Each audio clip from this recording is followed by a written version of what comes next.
Alright, so we've reached Parashat Vayeitze.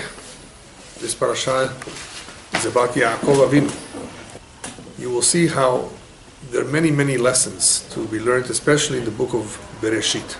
Even though, obviously for us, the entire Torah is important because of the laws that it contains. But in Sefer Bereshit, because of the many stories, the various incidents, there are a lot of valuable lessons. So what's interesting about the very beginning of the parasha is that it begins pretty much with a dream. Yaakov leaves his hometown and he heads towards Haran. His ultimate goal is to get married. According to the Midrash, on his way he spent some years learning Torah, learning whatever there was to learn back then. But as he sleeps in a very holy spot in Yerushalayim, as he's sleeping, he has a very interesting dream. Now you know that most dreams are nonsense. I have a whole lecture about dreams, how to distinguish a real dream from a non-real dream. The vast majority of dreams are really not that important for us to pay attention to. It all depends on the time of the night that you dreamt, depends on how much clarity there was.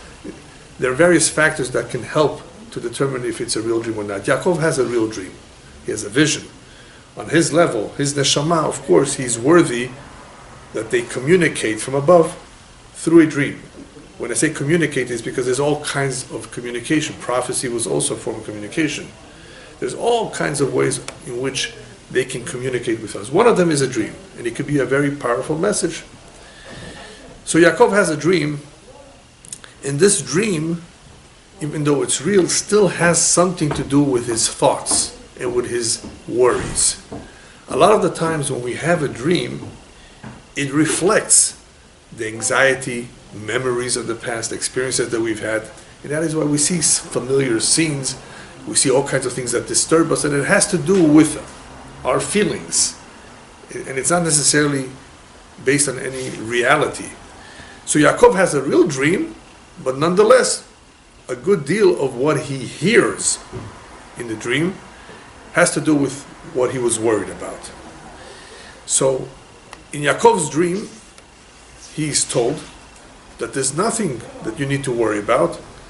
You're concerned about your safety. Hashem says, I will protect you. So, besides that he sees the angels going up and down, which I'm going to talk about next, besides that, he actually hears a voice being told, don't worry, no reason to be concerned whatsoever. I will protect you. You will go in peace and you will come back in peace. Well, that's very nice.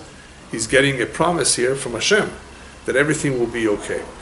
If that's the case, then why is he still concerned after he woke up? After he wakes up, he still tries to think about what's going to be with him. You know that he's headed in a very unsafe place. This is the house of the greatest crook in the neighborhood, Lavan Harami. He's known. He has a reputation. So, Yaakov has reason to worry. He's headed to a place where he's not so sure what's going to happen to him. But he was just told not to be concerned, not to be worried. But that was physically. He's going to have physical protection. Now he has something else to think about, to worry about. And that is, spiritually speaking, when you go around bad people, spend time with them, live with them, work with them, you may assimilate to their ways.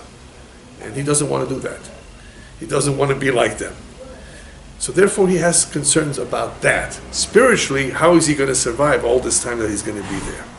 Yaakov, of all people, has reason to be concerned because he represents emet. Even though Abraham and Yitzchak, of course, very much valued emet, the truth, Yaakov stands out in this area. In other words, if anyone teaches us emet, it's Yaakov. Every one of our forefathers taught something else, represents something else, is symbolic of something else. Abraham was chesed, kindness. Yitzchak was the service of God, yirat shamayim, the fear of heaven. Each one in his way taught to his people, to his family, and to us, of course, certain important characteristics. Yaakov Avinu stands out in the midah of emet. So, what does he have to fear? The rabbis tell us it's easier for the emet litkalkel, it's easier for emet, truth, to get ruined, to become corrupted, than it is for sheker, for deceit, for lies, to get fixed. If somebody who's truthful, who conducts himself honestly in business, for example, it's easier for him to fall and to eventually become corrupted than for somebody who is corrupt and he's a liar and a thief to fix himself, to learn from someone who's honest to be honest. It's just easier, unfortunately, for the good to go bad than for the bad to go good. So that is why Yaakov, of course, is concerned. He doesn't want to, God forbid, go bad. He's concerned that this may happen. We have a rule when it comes to learning the Parasha, or even the Navi, even the prophets. Maaseh avot siman labanim. You may have heard it. What happened to our forefathers is a siman. It's an indicator what will be in the future for us, the children, the descendants. Maaseh avot, what we read, the stories of Yosef, for example, how he was thrown into the pit, sold into slavery, landed in jail. All those details, all those stories, Maaseh avot, the stories of our forefathers, is an indicator to the children. What kind of an indicator? What will be with us?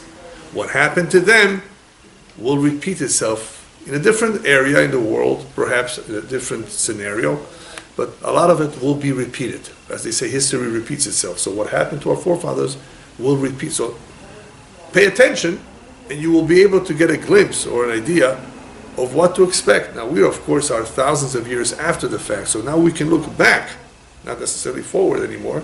See, oh, look, what happened to Abraham, Yitzhak, Yaakov, what happened to Yosef, happened with us throughout our history. That is the simple meaning of Maaseh avot siman labanim.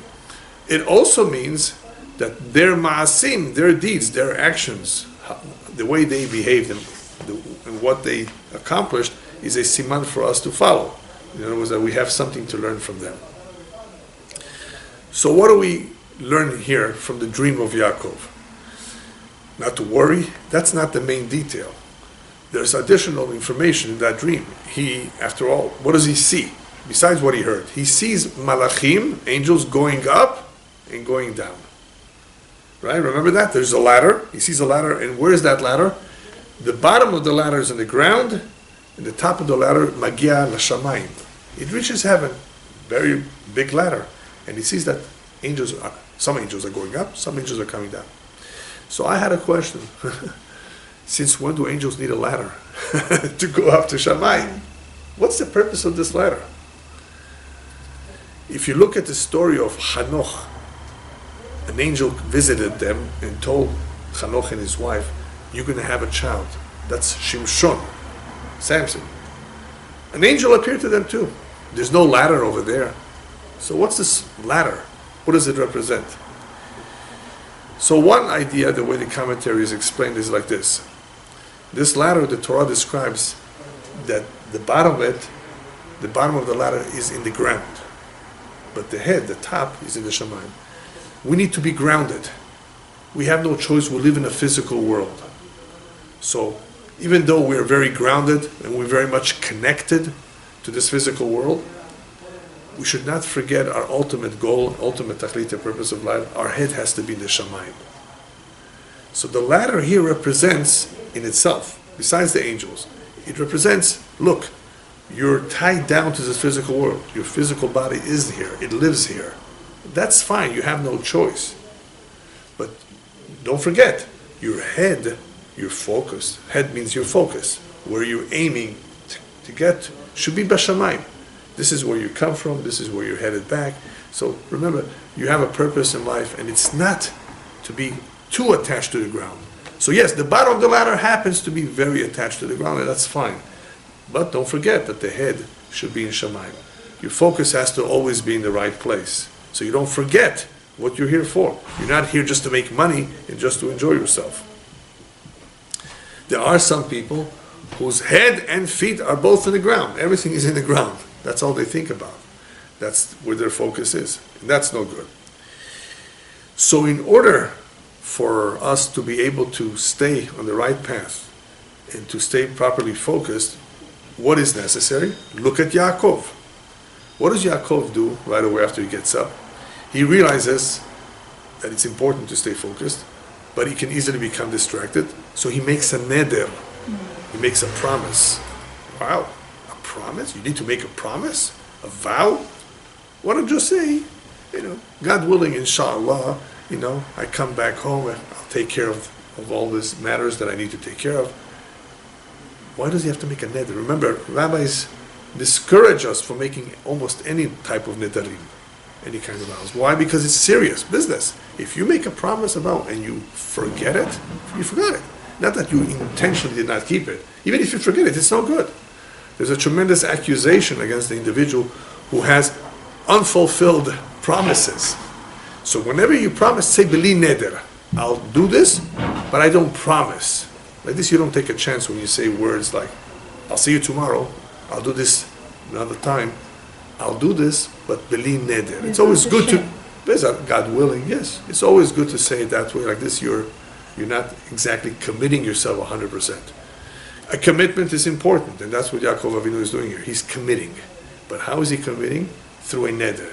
When is a neder advisable? Whenever you're in a sakana, you're in a dangerous situation, you're drowning, you're in jail, you're about to go through court, and the attorneys told you that your chances are slim, you may not win, then you're in a predicament. A neder, Hashem, if you get me out of this, then I promise you I will do this. And what you're promising, of course, is something substantial, something special, not something like, I'll put $18 in the tzedakah. No, that's not kind of the neder that we're talking about. It's a real commitment. So Yaakov, in order to be secure with his mindset, with his goal, with his commitment to whatever it is that he's committing, in order for him to be more secure, he secures it with a neder, with a vow. So that's why this neder can sometimes be helpful. Imagine somebody who has a habit with smoking, and he's trying to kick the habit, and he can't. No matter how many speeches he went to, no matter how many people have spoken to him, he saw how the lungs are completely black. He saw. They showed him images. One day he decides, okay, I have to kick the habit. For every cigarette that I smoke, $100 in the charity box. That's going to be expensive. That may hold him back. If it's a neder, again, assuming that he respects nedarim, and usually a religious Jew does, he realizes that this is serious. So that may be the only thing that may help him. So the rabbis tell us that sometimes nidrei ziruzin, to get somebody to do something, if a neder helps, then it may be okay to make a neder. But you have to be careful. So Yaakov wants to make a commitment. Hashem will protect him. Hashem will be with him. He also will give of himself. He will commit to whatever it is that he's committing, spiritually speaking, that he will do.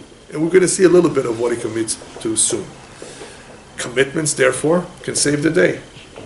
In other words, it's not just the neder, it's the commitment. I commit to do something. That's very special because a lot of people have dreams.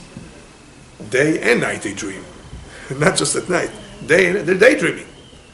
They would like to do something, but they don't really do it. They're not committing to do it. They're not serious. It's never going to get off. It's never going to get off the ground. So you have to make a commitment. I want to do this. I plan to do this. Things may not work out, but at least you tried. If there's no commitment, that you're never going to get started. So here, Yaakov realizes that it's important for him to make a neder because he's headed in a very, very risky place. To a risky place where there's a lot of people who are not honest. But what about the ladder itself? What does the ladder have? It has steps, right? What is the symbolic meaning of the steps of the ladder? So you could say that the fact that he sees a sulam, and here he's aspiring to reach great heights, to achieve a lot in life, he's shown a ladder which has steps. Sir, don't forget, as you're aiming high, which is very, very good and important, don't skip. You can't skip. Shweya, shweya, as we say in Arabic, step by step. A lot of people rush to the Kabbalah before they have the foundation, before they know the basics. They can't do that successfully, so easily. I mean, there are some people, of course, who have a great mind and they can perhaps handle basic Kabbalah, but that's not good. It's much more advisable to start from the basics, from scratch. Get a good dose of emunah, of faith in God, first. Good dose of it. And build it up. Learn a little bit about the Torah, and then if your neshama, if your soul is drawn towards mysticism, go ahead. Some souls are drawn to mysticism. Fine. But do it step by step. So that is one idea that can be learned from the ladder. Another idea is that you see the malachim, you see the angels going up and down. Why should they be going up and down? Okay, if you read the Midrash, then of course you'll get the regular explanation. These are angels that are leaving Israel, that were accompanying him, and there are other angels that are coming down when he heads out of Israel. Different set of angels. So those that are leaving are going up, those that are coming now are coming down. All right. But it also could mean the following. Life has ups and downs. Remember, we just said Yaakov is concerned. He has these worries. What if he falls? In Hebrew we say, don't worry even if you fail. Ki yesh yerida letzorech aliyah. Sometimes a person falls. He failed. He made a mistake. But that will help him. Had he not fallen, he wouldn't have gotten to where he got because he fell. So the fall sometimes will help him. As a result of his fall, he becomes now stronger. So he's seeing in the dream, Olim ve'yordim, he sees angels going up and down. Remember, life has ups and downs. And don't be afraid if you fall, if you went down, because many times the going down will be letzorech aliyah, will be in order to get you higher than you could have gotten to without having fallen. Without having fallen, you would have gone step by step. But here, because you fell, now you really have to work hard. Now you're going to get additional help. Who knows? All kinds of things that Hashem can do as a result of that fall or that challenge that will enable you now to grow to even greater heights. So what do we see from this is that all the ups and downs and all the troubles that we have in life really should not even be called troubles or ups and downs. They're better called challenges. A challenge is really a very good word to call all these kinds of situations. It's first of all a better word than saying troubles, tzarot, even though it's true, people have tzarot, troubles. But the reality is that every tzara, every trouble is also a challenge. What does a challenge mean? It's not just, will I be able to stay strong and therefore be rewarded in the upper world, which we will be, for having dealt with the challenge properly. It's not just about the reward. The challenge will build us. Challenge is a learning opportunity. It actually teaches us something. It will do something for us. So Yaakov is going to be challenged like nobody else has been challenged when it comes to honesty and deceit and cheating through Lavan, of all people.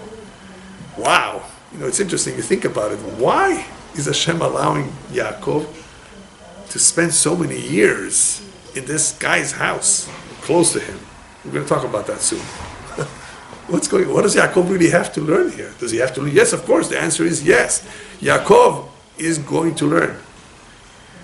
Not everyone knows everything. How do we learn? Not from books, from experiences in life. Life teaches us. What exactly in life is a teacher? Experience, challenges. So Yaakov is going to go through all kinds of nisyonot to build him up, to make him even stronger.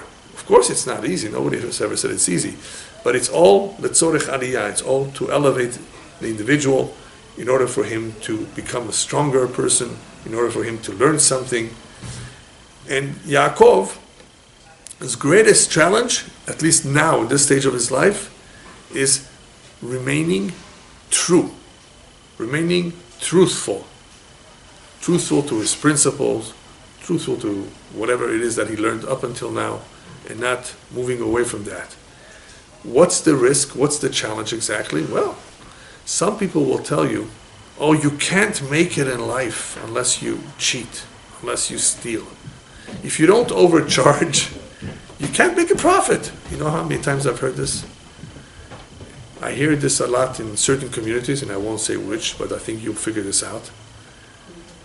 You know, that people have told me, I have to say that this is $200, even though it's really only 50.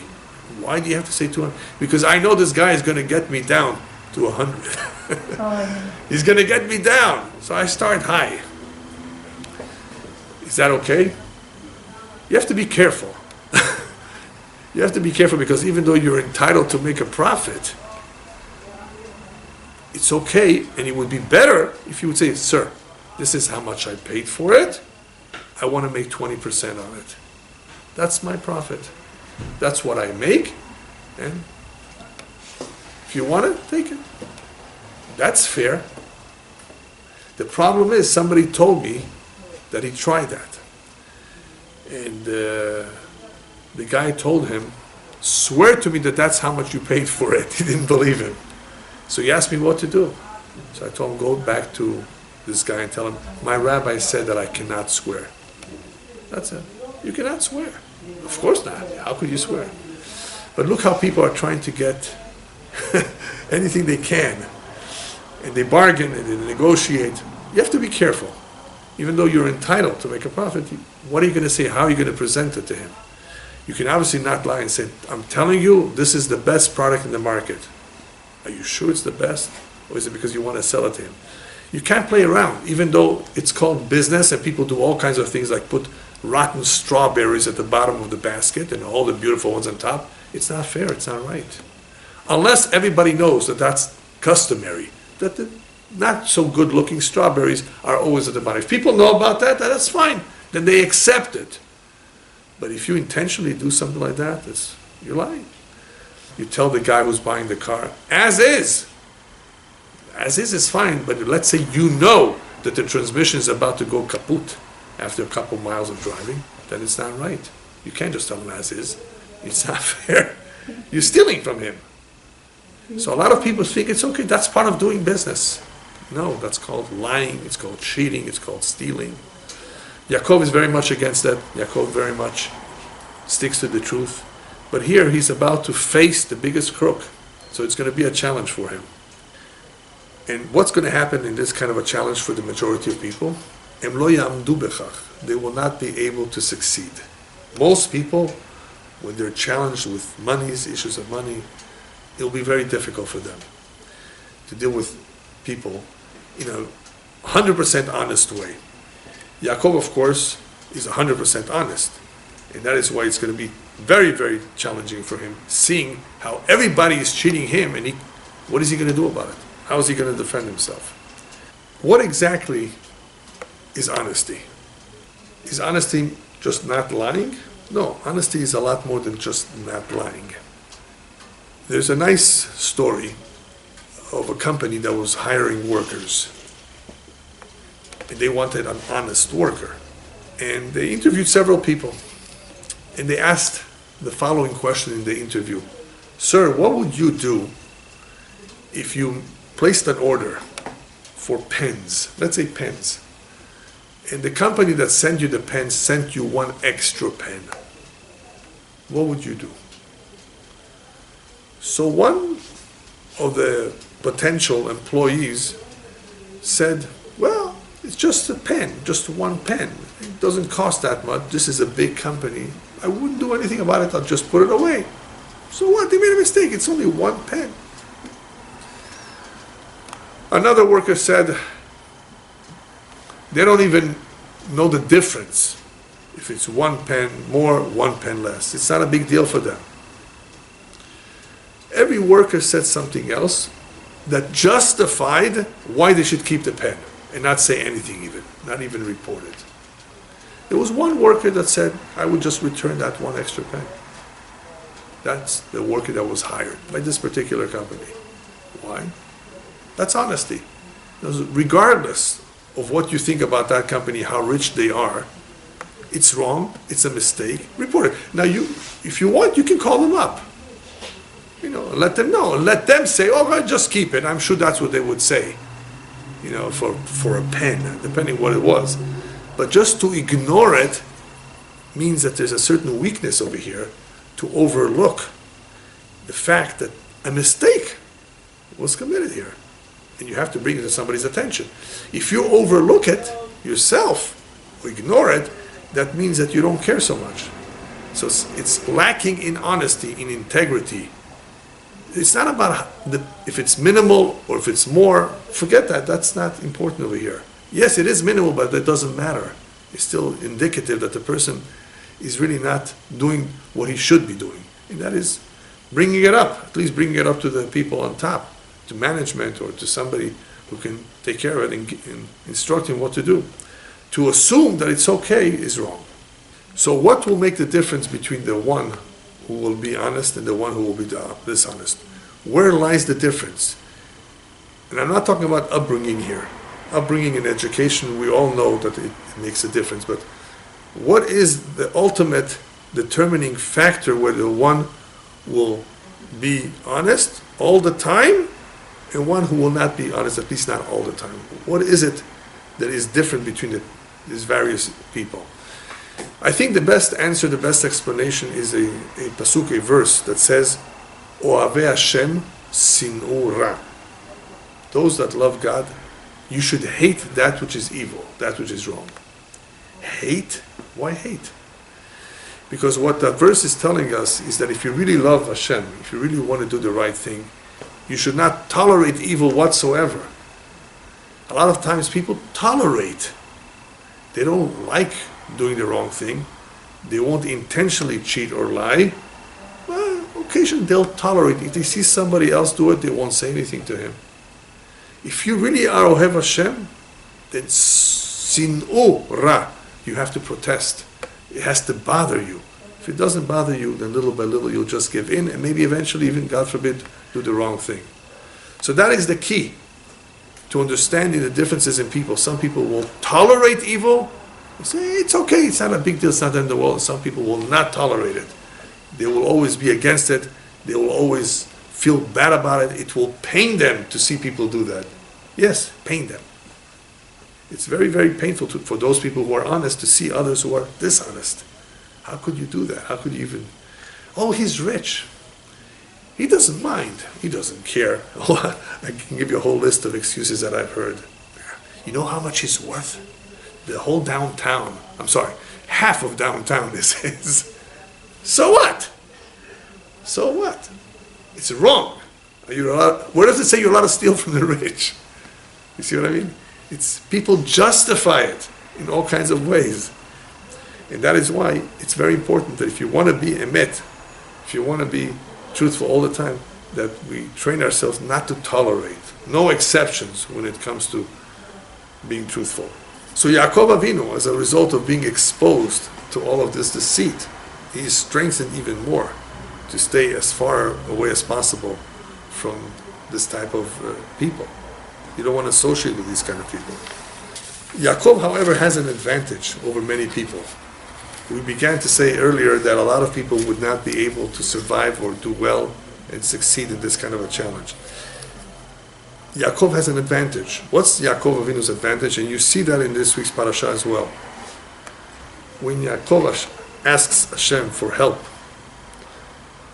he asks him the bare minimum. Hashem, if you give me bread to eat, remember, and something to wear, beged lilbosh, I'll be happy. Very, very modest of him. He didn't ask for a house. He didn't ask for a car.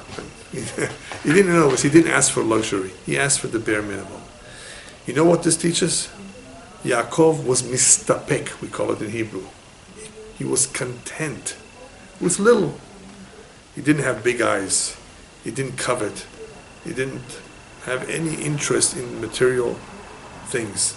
At least not a lot of interest. Just the bare minimum, what he needs. Someone who has this midah of being content with a little, he has a good chance of staying out of a lot of trouble. Why? Because somebody who is content with the little bit that he has will not easily be jealous of other people who do have a lot. Jealousy is a problem. A lot of people get into trouble because they're jealous. First of all, even if they don't do anything that's wrong, just the fact that they're jealous, it eats them up. They're bothered by it. They don't have peace of mind. They're jealous. Person who's content with what he has, don't bother me with all this stories about how much money he has, how many homes he built. Who cares? It doesn't interest me. Thank God, I have a little house and I have what I need. I don't think of anything more. So that midah, that characteristic of histapkut bemuat, being content with the little bit you have, will help not to become jealous. What else? Somebody who's not jealous will not easily lie. He doesn't have reason to lie, not as much. If he doesn't lie, hopefully he also will never steal or cheat people. They all pretty much help each other. Being content with a little bit, hopefully will help with not being jealous, not having any reason to lie, and of course not going so far as to cheat others. It wouldn't make sense. What for? He doesn't crave it for himself. So you see how this midah can help. Yaakov Avinu has this advantage in helping him stay away from the lure, the temptation of wanting to make every dollar possible. There are people that think of all kinds of ways, how can I get more money out of him? It's not just about being hungry for more money. It's not just that. A lot of people would love to have money because they idolize money. That's the problem. It's a separate problem. It's also that they don't have complete integrity. When people do not have complete integrity, when they're not 100% honest, it will make it difficult for them to see that other people are very successful. In Hebrew it's called lo mefargenim. They're not necessarily going to be so happy for other people's success, which is connected to jealousy. Be happy for somebody else. Baruch Hashem, he made it. He succeeded. A lot of people are bitter. Oh, I could have bought that house. And we're going to talk about that soon. Where does that come from? Where does that bitterness come from? Not necessarily jealousy. There's another issue that they have that they don't realize. People need help.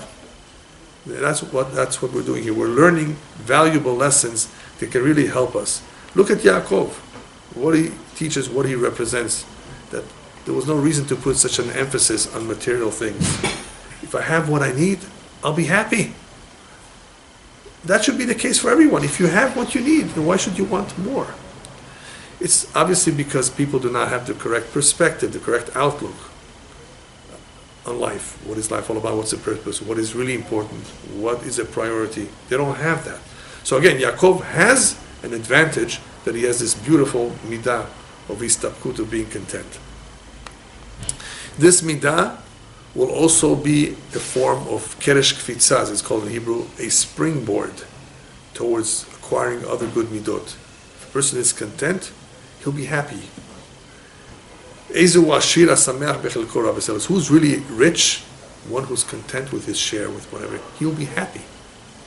He's a real wealthy man, not the one that has millions of dollars, who's afraid of that people will come take it away from him, who is worried all the time. People who have a lot of money have a lot of issues, a lot of things that they need to worry about. This guy doesn't have any issues, doesn't owe people any money either. He doesn't owe because he didn't borrow. He didn't borrow because he doesn't have a great need to live on a very high standard. You have people who have gotten used to living at a very high standard because they eat out every night in expensive restaurants. Did you ever figure out if you could really afford it? At the end of the month, they see the credit card bills and they see, oh wow, how am I going to come up with the money? Don't you know how to manage your finances? Yes, some people don't know how to manage finances, but it starts from the basics. What's the ABC? The ABC is don't spend a lot to begin with. Learn, of course, how to manage your money, but who told you that you need to eat out and in the most expensive restaurants? So these are some of the problems that we have today, even more than years ago when people were not so materialistic. Today, the generation is very materialistic and has many, many problems because of that. When all of a sudden the wife complains that she doesn't have what she needs, and here the husband is using the money for things that he shouldn't be using it for. All right. So histapkut, being content, will help one build up a lot of other good characteristics as well. Anyone who's gotten used to living modestly will not have as many worries. You will not be as stressed out as people who are constantly seeking to advance, to build a bigger house, to remodel, all these things that bring tremendous tension in the home, headaches, anxiety, and worries. This man is content. He's really, really protected from all of these negative feelings that people have. So even though we said it's important to be happy and content and limit your interest in that which is materialistic, when it comes to spiritual matters, ruchaniut, don't say, oh, I've given tzedakah. Yatzati yedei chova, I already fulfilled my obligation. I already helped people. That's it, no more. Be careful when it comes to spiritual matters, when it comes to mitzvot. Make use of every opportunity you have to fulfill the mitzvah, to help people, to be sensitive towards others. And don't say ever, I've already done my share, I've already done enough. You've never done enough. Remember, every time a poor man comes to your door, it's a challenge. How will you react? What are we going to tell him? I've already given all my charity already. Why is he to blame? He needs help. That you've already given so much to others. You give him a little bit, you can't give him so much. One has to be very, very careful when it comes to spiritual matters, not to limit himself. Where do we see that with Yaakov? Yaakov promises that if everything goes well and he comes back in peace, he's going to give ma'aser. He's going to give 10% of his earnings to the holy, to Hashem. Remember? Now, Maaser is a very, very powerful tool. Maaser is a form of charity. Yes, Maaser is a form of charity, but what makes it different than just plain charity? It's 10% of the net income. Why does Yaakov do that? Well, think about it. Here he's making another commitment, another promise, and this commitment has to do with money. By making such a spiritual commitment, which will require of him to give a substantial amount, he is helping himself. He's not only doing a good deed, a mitzvah, he's helping himself control his appetite for money. I'm not going to let the money become an idol. I'm not going to let it control me. I'm going to control it. I'm going to give away 10% of that money, because money is not for me to keep.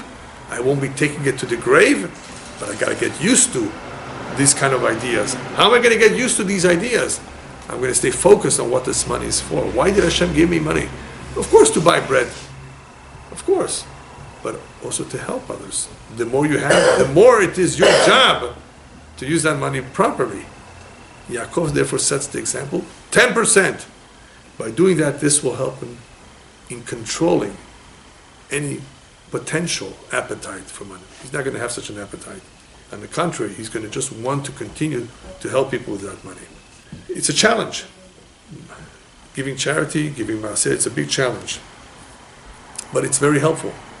It's not just a mitzvah, it helps a person control his view of how he views money. Money is just a means to an end. It's not an end in itself. Whoever does maaseh on a regular basis, it has tremendous segulot, tremendous powers to protect his money. He will see blessing in his money. It's very, very powerful.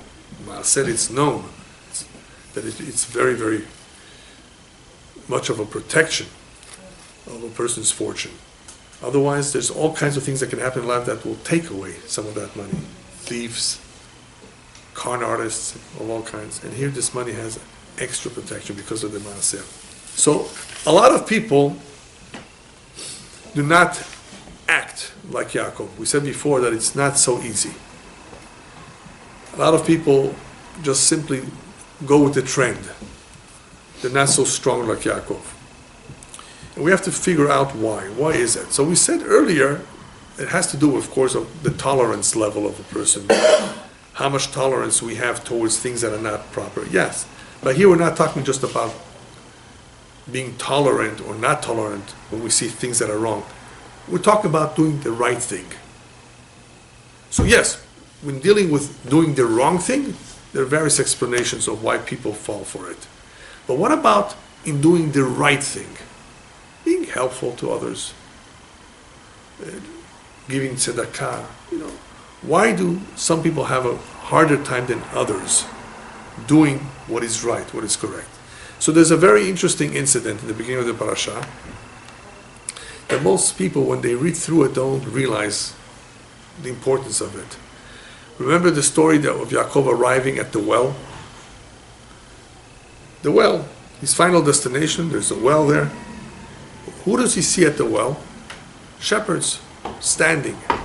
And what does he tell them? What are you doing standing? It's not the time yet to go home. The day is still long. So they said, we're here with the sheep. We want them to drink. And we can't give them to drink because there's a very, very heavy stone covering the mouth of the well, remember? So we need everyone to come. When everybody comes, we will have the strength to remove that stone. And by the way, if you read on, what does it say? Yaakov on his own removed it. But what's the point of telling us this story? The Torah doesn't just tell us stories. If you think about it, why is Yaakov so upset? Just because he thought he was standing there? Maybe it is true. It is a heavy stone. What they were saying is true. What bothered him? So the commentators explain what Yaakov was trying to tell them is, you guys didn't try hard enough. You're standing there because you claim that you can't do it on your own. Did you try? A lot of people don't try hard enough. That's their problem. You should have tried. Eventually you will succeed. If you try hard enough, you will succeed. You didn't even try. That is one problem with a lot of people who really would perhaps do something right, something good, but they don't try. Or they think it's not possible. You have to try. When it comes to physical matters, we're also told to try. Come on, go for another interview. Try to look up in the newspaper or somewhere if you can get this job. I mean, we try to do everything we can, make a phone call. That's in physical matters. The more so in spiritual matters where we really need to apply ourselves. There's an evil inclination trying to discourage us. The more so that we have to try and try and try. Don't give up so easily. If you didn't succeed the first time, you'll succeed hopefully the next time. What else do we see with people who don't necessarily involve themselves in spiritual matters? Not only don't they try, the problem that they have is that they're mostly preoccupied with physical matters, materialistic things. Their head is, as we said before, in the ground. Their head is not upstairs where it should be, Bashamayim. They're not focused there. So these people, obviously, because they're so into physical matters, they don't have the time. They don't take the time to realize prayer is so special. Mitzvot are so important. Apply yourself more. No. They will never even think about it unless you point it out to them, unless they wake up one day. So either people did not try hard enough, or their head is completely in the ground in physical matters and totally not focused where it should be. So what needs to happen? One of the most important things that will help people who have not tried hard enough or whose mind is elsewhere is to appreciate the mitzvah. Let's say we're talking about the mitzvah of tzedakah. Any mitzvah. Appreciate its value. You know what it's worth? You know how special it is? Read stories about what happened to people who did tzedakah in this world and in the afterlife. They don't know. So the first thing that needs to happen to change people's mind and heart is for them to become convinced that this is special indeed. Well, if they don't go to a class, they don't read books, that's never going to happen, and it's a shame. That is why it's incumbent upon every Jew. If you have any degree of influence over your friend or neighbor or relative, you need to do your best. Try. Because it could be, if it didn't sink in now, it will sink in a year from now when he realizes I should have listened to my friend last time. We have to try. We never know without trying if our words would go far or not. They may be really effective, and if they're not effective now, maybe later on. Try and try harder. Even if you don't succeed, don't give up. However, don't forget that it's important to impress upon people and upon ourselves too the importance of what it is that we're doing. Without giving it importance, if we think that this is just a custom, it's a nice thing. then eventually we'll cool off. We won't show any interest. It's important that we realize that this is valuable. This is the Torah. This is our heritage. And only if we really treat it properly and we respect it and appreciate, is there a chance that we will actually want to commit ourselves to it. So it begins with knowing the importance of something. People who have a hard time with any mitzvah, first show them how special it is and how important it is. Don't tell them, come on, it's easy, you can do it. That may not do it. That may do it once. Show them how this is so special, how your forefathers were willing to give their lives for this. Do you know that? Why should they? Come, try out Shabbat one day. See how beautiful it is to sit around with the family, good food, good songs, peace of mind. You didn't hear the news because you can't open the TV, there's no internet. A whole different lifestyle on this one day of the week. You will see what blessing is. Oh wow, this is a real blessed day. This is a holy day. It feels so different. I wish every day was Shabbat. That people don't taste it. If you don't taste, you don't know what it's like. Then we have people who do try. People who did try, who are convinced of the value of the mitzvah, but they also don't succeed. What are they missing? It's called hatmada, constancy, persistence, being consistent. Yeah, that is a problem that many people have. They're convinced, they want it, they'll try, but they don't last, or they don't do it as consistently. Hatmada. You have people that learn, but then after a few weeks, they stop, took a long break, and then they eventually come back to it. They don't have hatmada. They're not constant. If you're not constant, of course, eventually you're going to let go of it. What does constancy do? Constancy is very powerful. It creates a hergel. It creates a habit. Habit is like a second nature. If you get to do something a long time, after a while it becomes second nature. It becomes easy. You have no problem with it. So that's why it's so important. Lehatmid. Never miss as much as possible, unless you're on vacation or something happened. Never miss. This way, this atmada, this constancy, will give you the strength to be able to resist pressures that come along sometimes and try to take you away from what you were doing. So we have to give it importance, obviously, what we're doing, but we also have to be matmid. We have to be constant. Those people who ridicule, obviously, who are disrespectful or whatever mitzvah it is, they're not going to want to have any interest in it whatsoever. Forget atmada. So that's why it's always important first to impress upon the individual how important it is that he respect it. Once he respects it, he will appreciate it, hopefully, and eventually he will practice the mitzvah, whatever it is. Okay, going back to Yaakov. So Yaakov faces all these challenges. He sees right away that this guy's a crook. He can't trust him, right? He cheated him so many times. You have to read the Midrash to see how many times he did it. Because in the Torah, you only see a little bit. So I had a question. Yaakov, you were there for 14 years initially. What for? To get married. That was the contract, that was the deal. You work 7 years for each one of them. For Leah and for Rachel. So 14 years total. Why does he work 6 more years? He's got married, he has children. Now he's working an additional 6 years to have more wealth, to have more animals, to have something to take home with him. But why work here? Go fetch yourself a job somewhere else. This guy's a crook. Whatever deal you make with him, whatever you sign, he's going to switch it around. He's going to say, no, I meant this, I meant this, I meant this, I meant that, depending on whether it was to his advantage or not. You see that no matter what you do, you're going to lose out. So why work with him for another 6 years? I don't think anybody can come up with an easy explanation for that. Think of it. Why work 6 more years, a total of 20 years? So it's all Mishamayim. Obviously, Mishamayim, they wanted him to stay along for another 6 years. What will happen during those 6 years? He will realize something that he always worried about.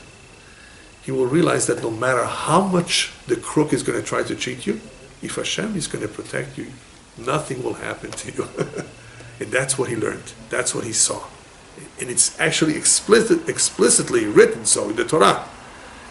Yaakov saying, no matter what your dad, talking to his wife, no matter what your dad tried against me, Hashem blessed me. Hashem watched over me. I was protected from this crook. Oh, you see? Yaakov, this is what I wanted you to learn in the household of Lavan. You were in the house of the biggest crook. And still, no matter what he tried, every trick in the book, Hashem protected you. You see? If you have Hashem's protection, I don't care if all the crooks gang up on you, nothing will happen. They won't succeed.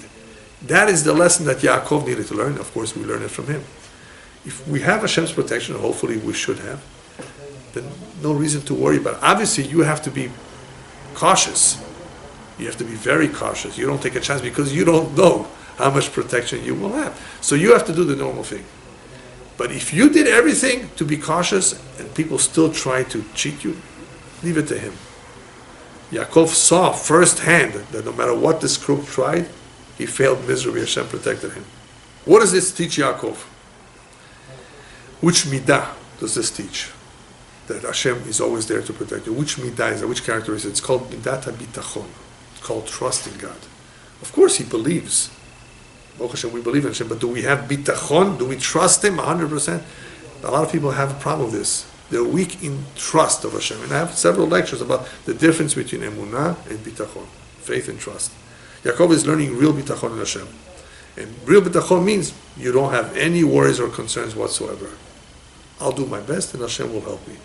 If it happened that somebody hurt you, it was meant to be. I did whatever I can. If it still happened, it was meant to be. Who talks like that? Only one who has bitachon in Hashem.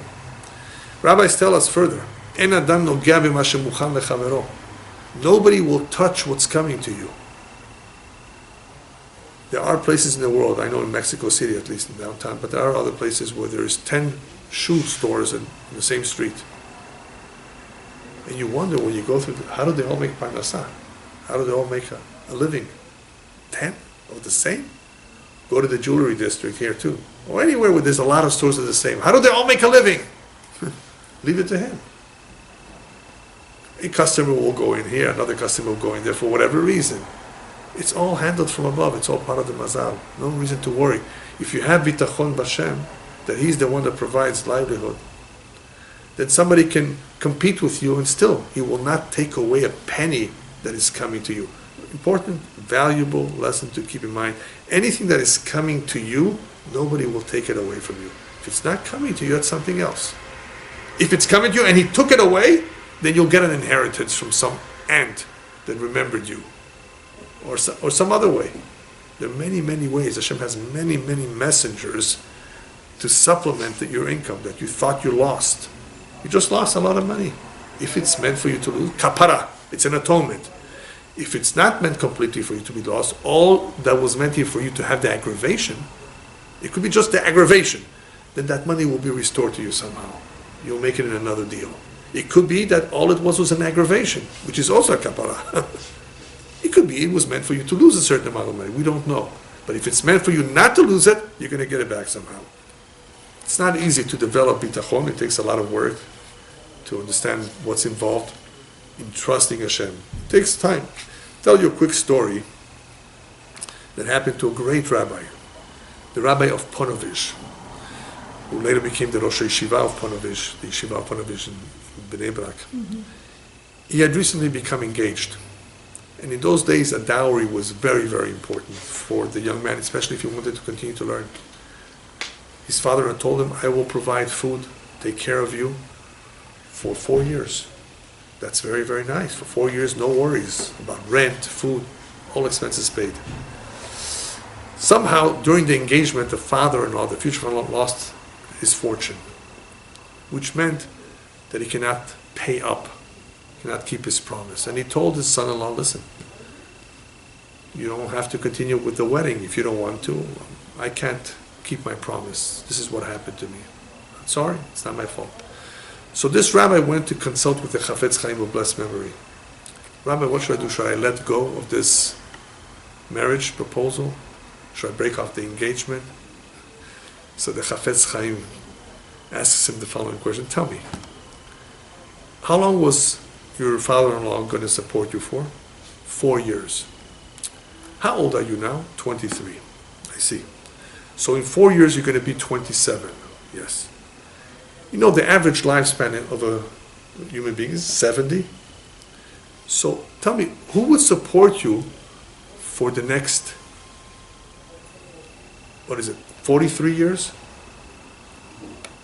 Right? From 27 to 70? So you know what he said?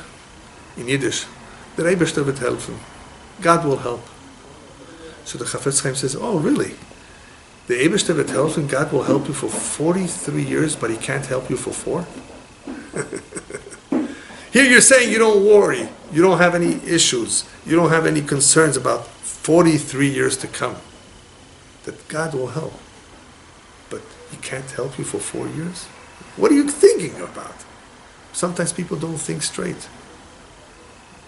That's because the bitachon is not completely strong, or they didn't think about it.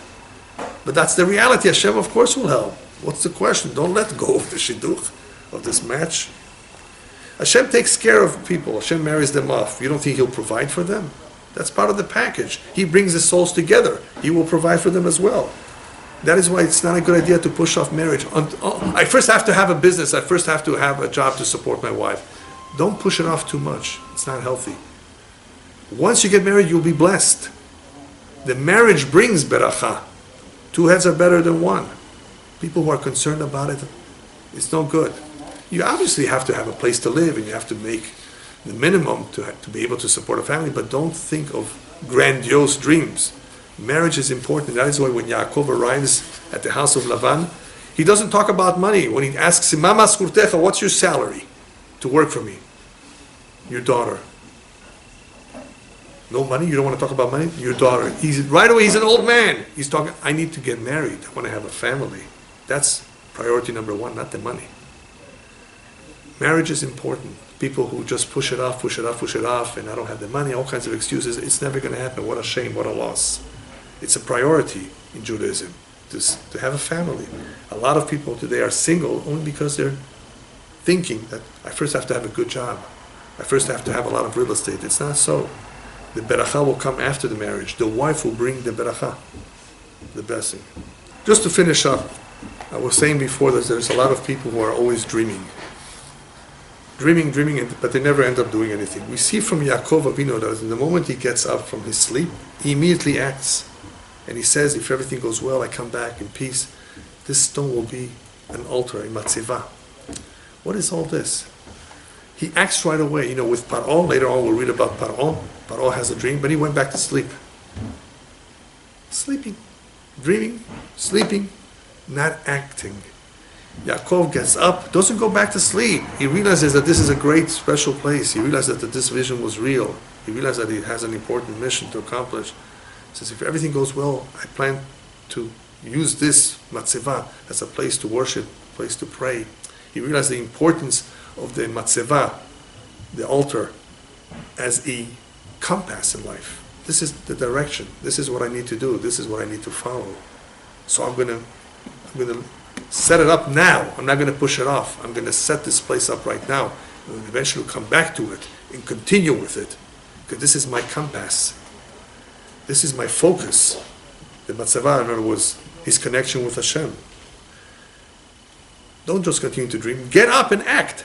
That is what Yaakov did. As soon as he got up, he acted. He made a commitment. However, people who lead a false life, they're not truthful, will have a very difficult time making commitments or doing anything right. Midat sheker is the exact opposite of truth. Of emet. Sheker corrupts, sheker misleads, sheker makes a person fail in many, many, many ways. And that is why that's the only midah, the only characteristic on which the Torah says, midvar sheker tirchak. It doesn't say tirchak, stay away on anything else except for sheker. Stay away. Never lie. Otherwise you will fail. And that is what David HaMelech says in Tehillim. Mi yagur be'aolecha. Mi yishkom behar kodshecha. Who will reside in your tent, Hashem? Who do you love being next to you? Olech tamim u'foel tzedek v'dover emet bilvavo. One who walks upright, who performs acts of kindness, who does things in a just way. Foel tzedek. But, what's the last one? V'dover emet bilvavo. And always speaks truth in his heart. In his heart? What does that mean? To speak truth in the heart? Yeah. What you thought of doing, you deliver. Even what you thought about. You're truthful all the way. Not only what you said, but even what you thought about. And that is also the path to Teshuvah. If you look at the Haftarah of next week, Parashat Vayishlach, the prophet says as follows: you want to do Teshuvah? The way to Teshuvah is as follows: Ve'ata belokim tashuv. Return to God. How? Chesed u'mishpat shemor. Make sure you observe acts of kindness, be fair and be just, be truthful and honest. Ve'kaver elokecha tamid. And always put your hope and trust in Hashem and pray to Him. This is the path to Teshuvah. This is what is required to get back in line. A person continues with sheker, he will never be able to do that. Whereas the following pasuk says, "Vilu Knan," Knan, in other words, the non-Jew, the Knanites, "Beyado moznei mirma." All he has is scales of deceit. La'ashok ahiv. He loves to steal. There are people that's what they love to do. That's where their mind is at. Just to finish up, just to remind ourselves that when we say speaking truth in the heart, what we mean is that if you intended to do something, try to deliver on it. A word is a word. You gave somebody your word, keep it. Try as best as possible to deliver on what you've promised. As best as possible. Try not to make a neder. But if you thought about something, I'll give you a quick example. Somebody came to me, and I thought of first helping him, let's say, with $50. And then I said, well, maybe for this I should give less, and for somebody else I should give more. Because it was my first thought, I'm going to give him what I first thought. I trained myself that whatever I thought first, if it's a good thought, deliver upon it. Always try to be truthful, even with that which you thought about in your heart. And in this way, obviously, if a person gets used to always saying the truth, there's no doubt in my mind that he will be blessed with a lot of berachot and shemirah as well. He will be protected from Shamayim.